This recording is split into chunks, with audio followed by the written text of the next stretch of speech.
ओम शांति। 11 फरवरी 2025। आज के बाबा के महावाक्य।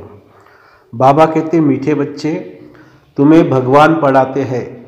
तुम्हारे पास है ज्ञान रतन। इन्हीं रत्नों का धंधा तुम्हें करना है। तुम यह ज्ञान सीखते हो, भक्ति नहीं। प्रश्न, मनुष्य ड्रामा की किस वंडरफुल नून को भगवान की लीला समझ उसकी बड़ाई करते हैं?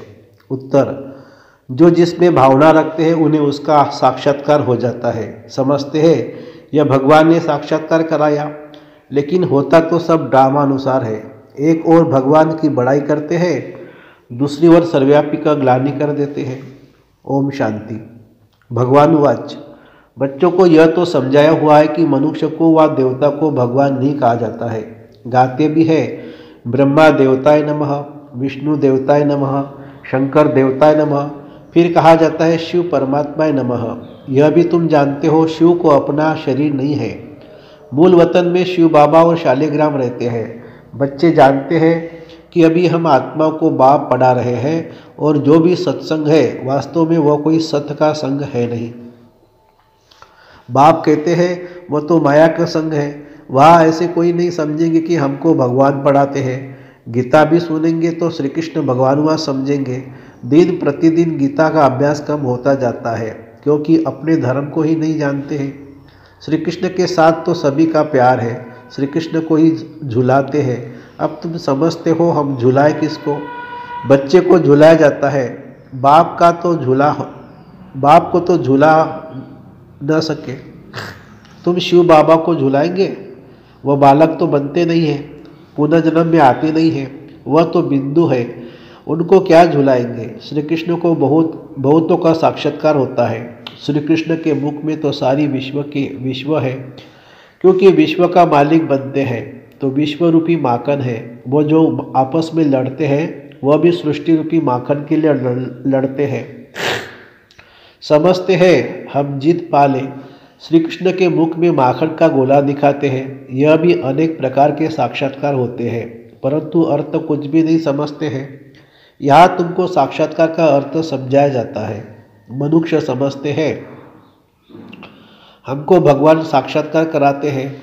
यह भी बाप समझाते हैं, जिसको याद करते हैं समझो कोई श्री कृष्ण की नौंदा भक्ति करते हैं तो अल्प काल के लिए उनकी मनोकामनाएं पूरी होती है। यह भी ड्रामा में नून है। ऐसे नहीं कहेंगे कि भगवान ने साक्षात्कार कराया। जो जिस भावना से जिसकी पूजा करते हैं उनको वह साक्षात्कार होता है। यह ड्रामा में नून है। यह तो भगवान की बड़ाई की है कि वह साक्षात्कार कराते हैं। एक तरफ इतनी बड़ाई करते हैं, दूसरी तरफ फिर कह देते पत्थर ठिक्कर में भगवान है। कितनी अंधश्रद्धा की भक्ति करते हैं। समझते हैं बस श्री कृष्ण का साक्षात्कार हुआ, श्री कृष्णपुरी में हम जरूर जाएंगे। परंतु श्री कृष्णपुरी में आए कहाँ से? यह सब राज बाप तुम बच्चों को अब समझाते हैं। श्री कृष्णपुरी की स्थापना हो रही है। यह है कंसपुरी। कंस, अकासुर, बकासुर, कुंभकर्ण, रावण, यह सब है असुरों के नाम हैं। शास्त्रों में क्या क्या भेद लिखा है यह भी समझाना है कि गुरु दो प्रकार के हैं। एक है भक्ति मार्ग के गुरु, वह भक्ति सिखलाते हैं। यह बाप तो है ज्ञान का सागर, इनको सद्गुरु कहा जाता है। यह कभी भक्ति नहीं सिखलाते हैं, ज्ञान ही सिखलाते हैं। मनुष्य तो भक्ति में कितना खुश होते हैं, झांझ बजाते हैं। बनारस में तुम देखेंगे सब देवताओं के मंदिर बना दिए हैं। यह सब है भक्ति मार्ग की दुकानदारी, भक्ति का धंधा। तुम बच्चों का धंधा है ज्ञान रत्नों का, इनको भी व्यापार कहा जाता है। बाप भी रत्नों का व्यापारी है। तुम समझते हो यह रत्न कौन से है? इन बातों को समझेंगे वही जिन्होंने कलप पहले समझा है, दूसरे समझेंगे नहीं। जो भी बड़े बड़े हैं वह पिछाड़ी में आकर समझेंगे। कन्वर्ट भी हुए है ना। एक राजा जनक की कथा सुनाते हैं। जनक फिर अनुजनक बना। जैसे कोई का नाम श्री कृष्ण है तो कहेंगे तुम अनुदेवी श्री कृष्ण बनेंगे। वहाँ वह सर्वगुण संपन्न श्री कृष्ण कहा। यह कोई का लक्ष्मी नाम है, और इन लक्ष्मी नारायण के आगे जाकर महिमा गाती है। यह थोड़ी समझते कि इनमें और हमारे में बहुत फर्क है। फर्क क्यों हुआ है? अभी तुम बच्चों को नॉलेज मिली है, यह सृष्टि चक्र कैसे फिरता है। तुम ही 84 जन्म लेंगे, यह चक्र अनेक बार फिरता आया है, कभी बंद नहीं हो सकता। तुम इस नाटक के अंदर एक्टर्स हो। मनुष्य इतना जरूर समझते हैं कि हम इस नाटक में पार्ट बजाने आए हैं, बाकी ड्रामा के आदि मध्य अंतों को नहीं जानते हैं। तुम बच्चे जानते हो हम आत्माओं के रहने का स्थान परे ते परे है, वह सूर्य चांद की भी रोशनी नहीं है। यह सब समझने वाले बच्चे भी अक्सर करके साधारण गरीब ही बनते हैं, क्योंकि भारत ही सबसे साहूकार था, अब भारत ही सबसे गरीब बना है। सारा खेल भारत पर है। भारत जैसा पावन खंड और कोई होता नहीं है। पावन दुनिया में पावन खंड होता है और कोई खंड वहाँ होता ही नहीं है। दूसरे कोई देश नहीं होते, केवल भारत होता है। बाबा ने समझाया है यह सारी दुनिया एक बेहद का आइलैंड है। जैसे लंका टापू है ना, दिखाते हैं रावण लंका में रहता था। अभी तुम समझते हो रावण का राज्य तो सारी बेहद की लंका पर है, सारी दुनिया पर है।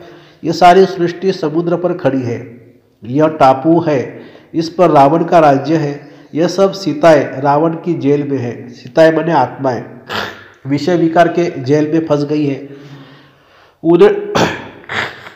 उन्होंने तो हद की कथाएं बना दी है। यह है सारी बेहद की बात। बेहद का नाटक है, उनमें ही फिर छोटे छोटे नाटक बेड बनाए हैं। ये बायोस्कोप आदि भी अभी बने हैं, तो बाप को भी समझाने में सहज होता है। बेहद का सारा ड्रामा तुम बच्चों की बुद्धि में है। मूल वतन सूक्ष्म वतन और किसी की बुद्धि में हो न सके।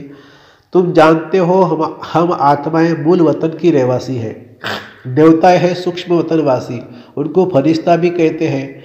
वह हड्डी मांस का पिंजड़ा होता नहीं है, ये शरीर होता नहीं है, लाइट का शरीर होता है।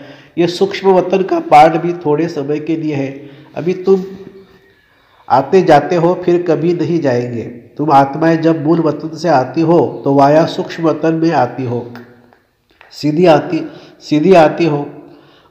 अभी वाया सूक्ष्म वतन जाती हो, अभी सूक्ष्म वतन का पार्ट है। यह सब राज बच्चों को समझाते हैं। बाप जानते हैं कि हम आत्माओं को समझा रहे हैं।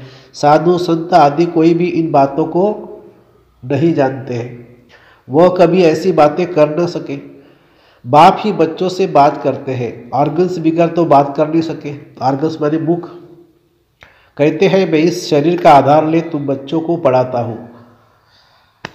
तुम आत्माओं की दृष्टि भी बाप तरफ चली जाती है। यह सब नई बातें हैं। निराकार बाप उनका नाम है शिव बाबा। तुम आत्माओं का नाम तो आत्मा ही है। तुम्हारे शरीर के नाम बदलते हैं। मनुष्य कहते हैं परमात्मा नाम रूप से न्यारा है, परंतु नाम तो शिव कहते हैं ना। शिव की पूजा भी करते हैं, समझते एक है, करते दूसरा है। अभी तुम बाप के नाम रूप देश काल को भी समझ गए हो। तुम जानते हो कोई भी चीज नाम रूप के बिगड़ नहीं हो सकती है। यह भी बड़ी सूक्ष्म समझने की बात है। बाप समझाते हैं गायन भी है सेकंड में जीवन मुक्ति, अर्थात मनुष्य नर से नारायण बन सकते हैं। जबकि बाप हेवनली गॉड फादर है, हम उनके बच्चे बने हैं तो भी स्वर्ग के मालिक ठहरे, परंतु यह भी समझते नहीं हैं। बाप कहते हैं बच्चे तुम्हारी एम ऑब्जेक्ट ही यह है, नर से नारायण बनना। राजयोग है ना, बहुतों को चतुर्भुज का साक्षात्कार होता है। इससे सिद्ध है विष्णुपुरी के हम मालिक बनने वाले हैं। तुमको मालूम है स्वर्ग में भी लक्ष्मी नारायण के तखत के पिछाड़ी विष्णु का चित्र रखते हैं, अर्थात विष्णुपुरी में इनों का राज्य है। यह लक्ष्मी नारायण विष्णुपुरी के मालिक है। वह श्री कृष्णपुरी, यह कंसपुरी। ड्रामा अनुसार यह भी नाम रखे हुए हैं। बाप समझाते हैं मेरा रूप बहुत सूक्ष्म है, कोई भी जान नहीं सकते हैं। कहते हैं कि आत्मा एक स्टार है, परंतु फिर लिंग बना देते हैं। नहीं तो पूजा कैसे हो सके है। रुद्र यज्ञ रचते हैं तो अंगूठे बिसल शालिग्राम बनाते हैं। दूसरी तरफ उनको अजब सितारा कहते हैं। आत्मा को देखने की बहुत कोशिश करते हैं, परंतु कोई भी देख नहीं सकते हैं। रामकृष्ण विवेकानंद का भी दिखाते हैं ना। उसने देखा आत्मा उनसे निकल मेरे में समा गई। अब उनको किसका साक्षात्कार हुआ होगा। आत्मा और परमात्मा का रूप तो एक ही है। बिंदी देखा, समझते कुछ नहीं है। आत्मा का साक्षात्कार हो तो कोई चाहते नहीं, चाहना रखते हैं कि परमात्मा का साक्षात्कार करें। वह बैठा था कि गुरु से परमात्मा का साक्षात्कार करें। बस कह दिया, ज्योति थी वो मेरे में समा गई, इसमें ही वह बहुत खुश हो गया। समझा यही परमात्मा का रूप है। गुरु में भावना रहती है ना, भगवान के साक्षात्कार की, समझते कुछ भी नहीं है। भला भक्ति मार्ग में समझाए कौन? अब बाप बैठ समझाते हैं। जिस जिस रूप में जैसी भावना रखते हैं, जो शक्ल देखते हैं वह साक्षात्कार हो जाता है। जैसे गणेश की बहुत पूजा करते हैं तो उनका चैतन्य रूप में साक्षात्कार हो जाता है किसी किसी को, नहीं तो उनको निश्चय कैसे होगा, नहीं तो उनको निश्चय कैसे हो। तेजो में रूप देख समझते कि हमने भगवान का साक्षात्कार किया, उसमें ही खुश हो जाते हैं। यह सब है भक्ति मार्ग, उतरती कला। पहला जन्म अच्छा होता है, फिर कमती होते होते अंत आ जाता है। बच्चे इन बातों को समझते हैं। जिनको कल पहले ज्ञान समझाया है उनको ही अब समझा रहे हैं। कल पहले वाले ही आएंगे, बाकी औरों का तो धर्म ही अलग है। बाप समझाते हैं, एक एक चित्र में भगवानुवाच लिख दो, बड़ा युक्ति से समझाना होता है। भगवानुवाच है ना, यादव कौरव और पांडव क्या करत भय, उसका यह चित्र है। पूछो, तुम बताओ अपने बाप को जानते हो? नहीं जानते हो तो गोया बाप से प्रीत नहीं है, तो विपरीत बुद्धि ठहरे ना।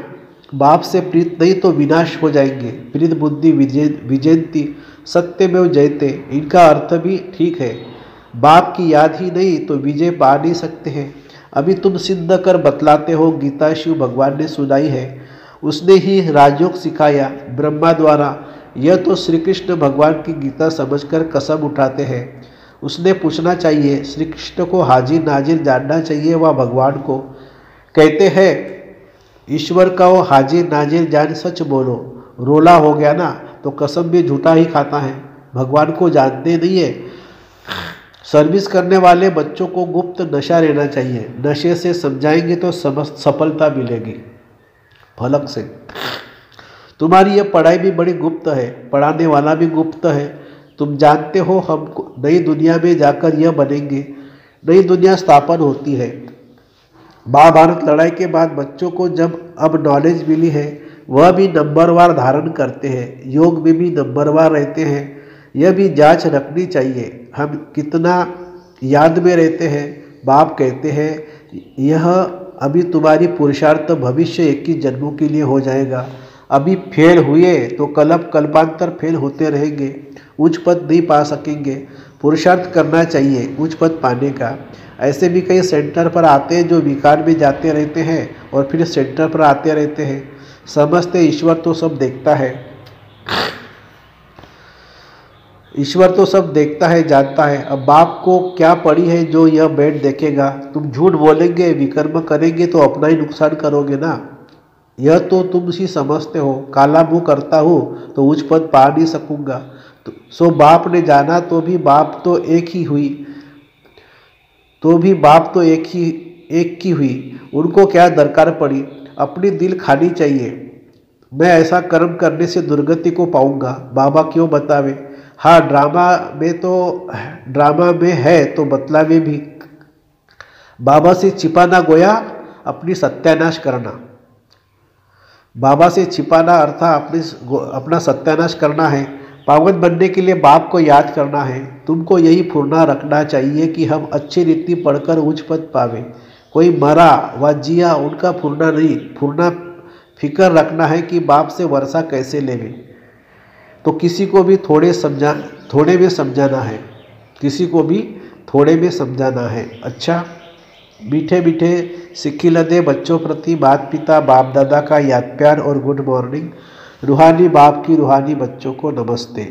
हम रूहानी बच्चों की रूहानी माता पिता बाप दादा को याद प्यार, गुड मॉर्निंग और नमस्ते बाबा नमस्ते सदा रहेंगे मुस्कुराते। धारणा के लिए मुख्य सार, गुप्त नशे में रहकर सर्विस करनी है। ऐसा कोई कर्म नहीं करना है जो दिल खाती रहे। अपनी जांच करनी है कि हम कितना याद में रहते हैं। दूसरी पॉइंट है, सदा यही फिक्र रहे कि हम अच्छी रीति पढ़कर उच्च पद पाए। कोई भी विकर्म करके झूठ बोलकर अपना नुकसान नहीं करना है। वरदान, मनमना भव के महामंत्र द्वारा सर्व दुखों से पार रहने वाले सदा सुख स्वरूप भव।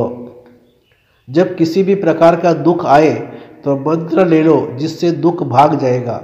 स्वप्न में भी जरा भी दुख का अनुभव न हो, तन बीमार हो जाए, धन नीचे ऊपर हो जाए, कुछ भी हो जाए, लेकिन दुख की लहर अंदर नहीं आनी चाहिए।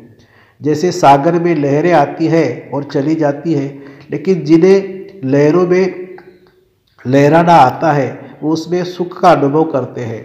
लहर को जंप देकर ऐसे क्रॉस करते जैसे खेल कर रहे हैं। तो सागर के बच्चे सुख स्वरूप हो, दुख की लहर भी नहीं आए। स्लोगन है, हर संकल्प में दृढ़ता की विशेषता को प्रैक्टिकल में लाओ तो प्रत्यक्षता हो जाएगी। अव्यक्त इशारे, एकांत प्रिय बनो, एकता और एकाग्रता को अपनाओ। स्व उन्नति में, सेवा की उन्नति में एक ने कहा, दूसरे ने हाजी किया। ऐसे सदा एकता और दृढ़ता से बढ़ते चलो। जैसे दादियों की एकता और दृढ़ता का संगठन पक्का है, ऐसे आदि सेवा के रत्नों का संगठन पक्का हो, इसको बहुत बहुत आवश्यकता है। अच्छा, ओम शांति शांति शांति।